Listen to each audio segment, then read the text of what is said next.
ఈరోజు మనం జ్ఞానాన్ని డిగ్రీలతో కొలుస్తున్నాం కాని 2500 సంవత్సరాల క్రితం ఒక మనిషి జ్ఞానమంటే ఏమిటో మళ్లీ నిర్వచించాడు.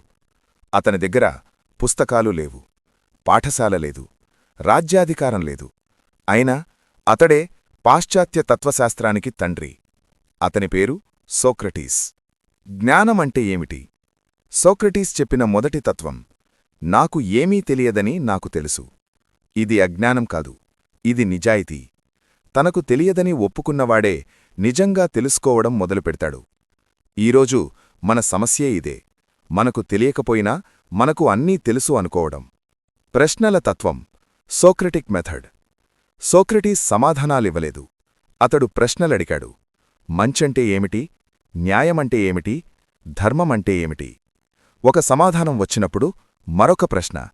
అలా ప్రశ్నలతో మనిషి ఆలోచనలను విచ్ఛిన్నం చేశాడు. ఇదే సోక్రటిక్ మెథడ్.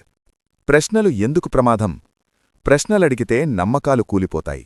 నమ్మకాలు కూలితే వ్యవస్థలు కూలిపోతాయి. అందుకే సోక్రటీస్ అథెన్స్కు ప్రమాదంగా మారాడు.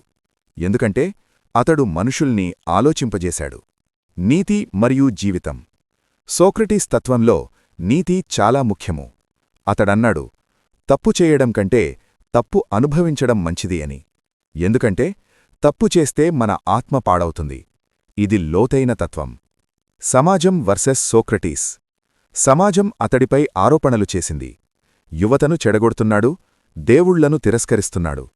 నిజానికి అతడు చేసింది ఒక్కటే, ఆలోచించడం నేర్పించాడు. సమాజం ప్రశ్నించేవాణ్ణి ఎప్పుడూ భయపడుతుంది. మరణం మరియు ధైర్యం. కోర్ట్ అతడికి దేశం విడిచివెళ్లే అవకాశమిచ్చింది. కాని సోక్రటీస్ అన్నాడు, నిజాన్ని వదిలి బ్రతకడం కన్నా నిజం కోసం చనిపోవడం మంచిది అని.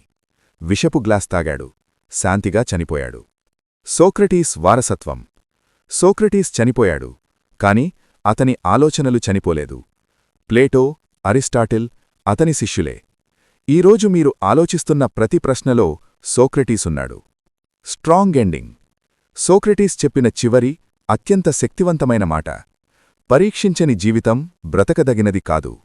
ఇప్పుడు మీకే ప్రశ్న, మీరు నమ్మేది మీ ఆలోచన లేదా సమాజం నాటిన ఆలోచన?